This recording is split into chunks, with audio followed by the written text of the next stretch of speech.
Did you know that there is going to be a by name index to the 1950 census when it's released on April 1st? Yeah, we'll talk about that right after this.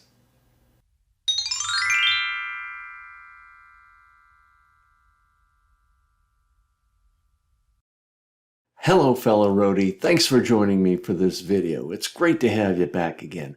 Hey, listen, before we dive into things, please make sure to go below and subscribe to this channel and hit like and that bell so you get notified just as soon as I release a new video. Like this one, like important information you need to know. Thanks so much. It's really going to help me a lot.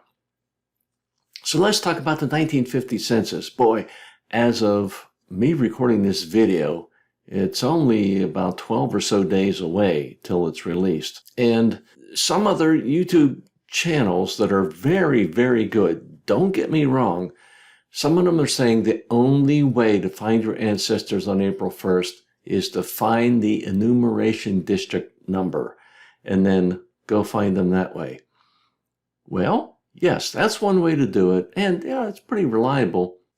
You're still going to need to search through some pages at least to find your relatives.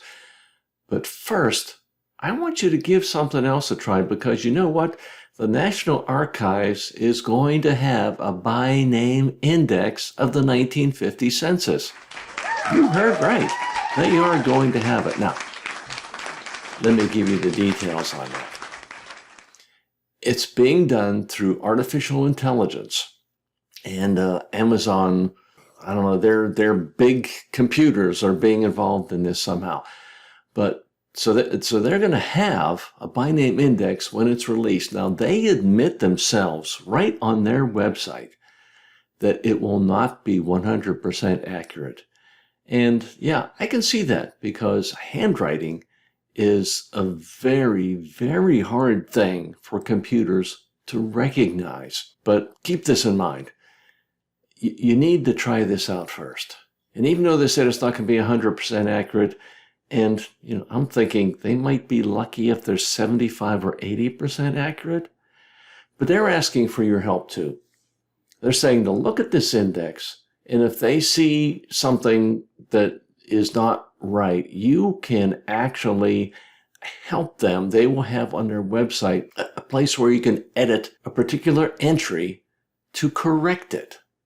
So that's fantastic, and I'm sure there's going to be lots of people doing that. Okay, I would still advise that you find the enumeration district number for your ancestors, just in case the by name index that the archives has to start out is not helpful for you, because that's still going to be helpful before all the other websites get their by name indexes put together, because it will take a while, like on Ancestry and FamilySearch, MyHeritage, all those other websites. It's going to take a while for them to get their by name indexes up and running. But man, like I said, don't forget about the National Archives Index. And I'm going to put down below, I'm going to put the link to the National Archives website where they talk about how they're having this by name index done through artificial intelligence. That's a great thing, isn't it? I know the last census that came out, we had to wait for all these other sites to create a by name index. And that could take a few months, maybe several months. But we'll see how it goes. I know that's the first thing I'm going to do. I'm going to check the National Archives by name index. I mean, if it's going to save time and effort, then by golly, that's a great way to do it. And if you could help them with their indexing by correcting any entries that aren't quite right, that would be fantastic too. And you'd be helping out a lot of other people that are searching those census records. So once again, I'll give that index to the National Archives down below. And by the way, I'll also have the website link to the Stephen Morse one-step webpage, because that's one where you can find the enumeration district number. Now, to be able to do that accurately, you're going to at least have to know the city where your ancestor lived, and it would be even more exact if you knew the exact address that your ancestor lived at in 1950. So check those out, and boy, have fun checking out the 1950 census, and I'll see you next time on the road to your family history.